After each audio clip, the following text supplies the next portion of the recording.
If you want more gym members, you have to learn to present price well. And if you've been following along, you would have learned the first step of the 4-segment sales system. We're breaking this down into 4 segments, and in this training video, I'm going to tell you more about presenting price well. Think about it like this. Your first step, needs assessment, has to go well in order for this price presentation portion to even matter.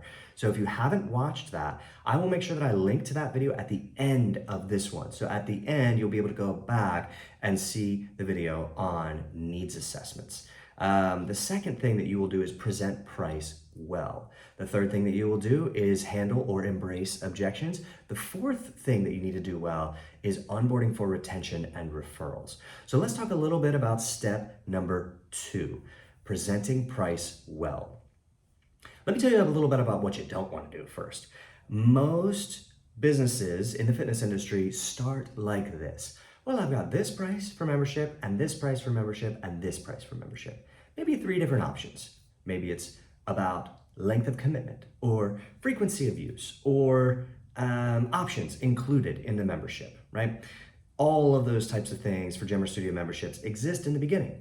Now, as that owner progresses on, if they're not in a franchise, and sometimes even if they are, owners will create additional options to serve the person that's in front of them, these custom options. And very quickly, you can wind up having 10, 12, 14 different membership options. Think about it.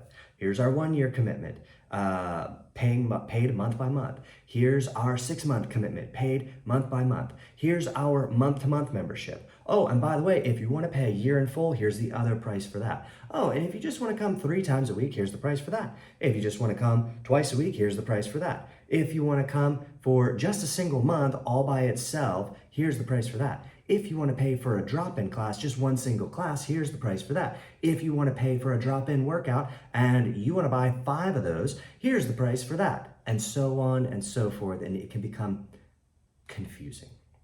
Think about it like this. You go to the bagel shop or the donut shop, you've been standing there in line for 2, 3, 5 minutes waiting for the person in front of you to do their thing. You get up to that line and there's just one person left in front of you. And the cashier says to this person, okay, what would you like today? And they're like, I think I'll do a dozen. No, I'll just do a baker's dozen. I see you got a deal on that. Yeah, I'll do a baker's dozen.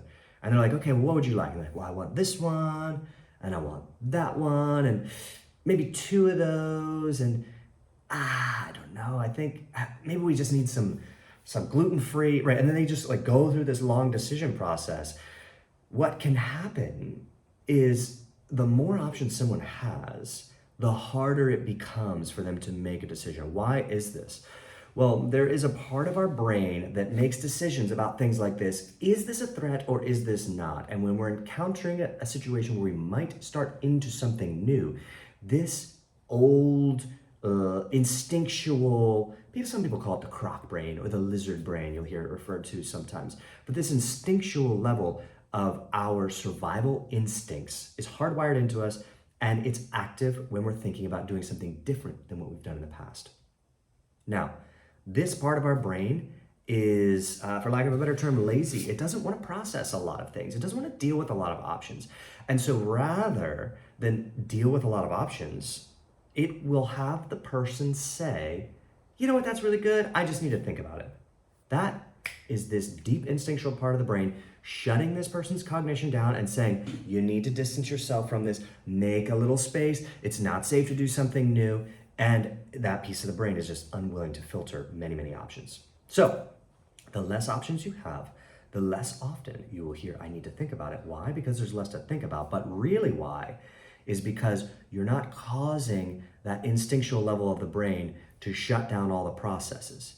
People sometimes talk about sales resistance. It's actually the part of someone's brain that keeps them alive that's causing them to shut down and close the doors.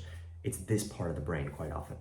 And so when you take your price presentation and add in all these options, not only does it make it more difficult for your salespeople to present, which you as an owner can probably, all those options, you could probably present really well, but if you want your team to do this for you, instead of being handcuffed to a job in your own business for the rest of your life, you need to make this simple, not just for your team, but for your prospects.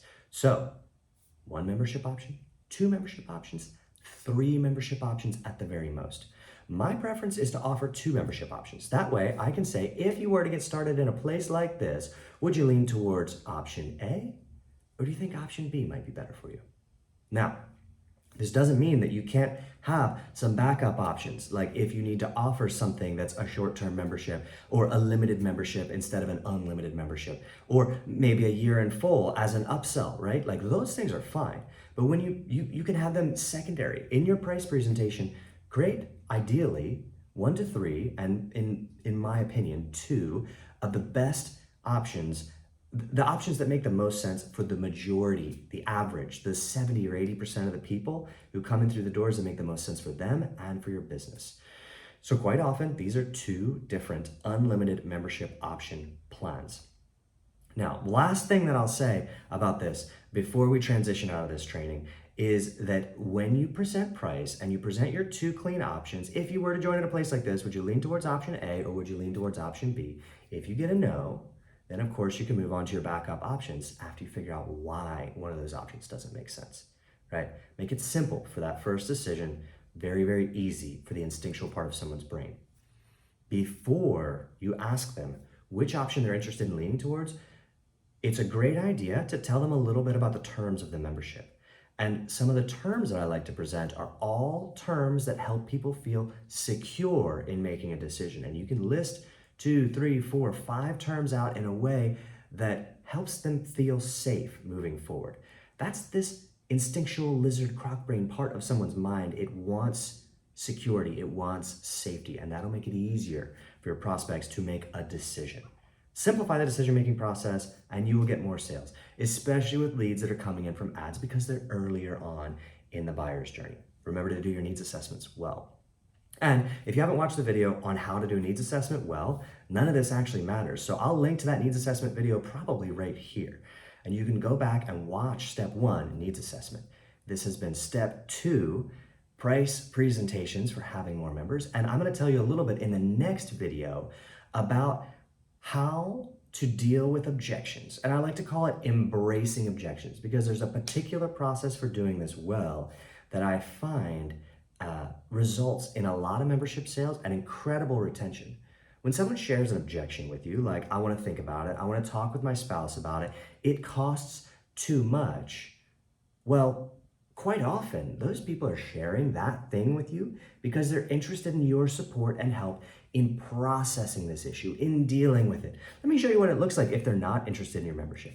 Oh, okay, cost that much. Thanks very much. And they're gone, right? They're out of here. They're not even there anymore. If they don't want your membership, they wouldn't give you the objection. They give you the objection because they're interested in help with processing this thing, the whole reason they came to your facility. So we're going to talk about embracing objections in the next training video, and I will probably link that right here. See you there.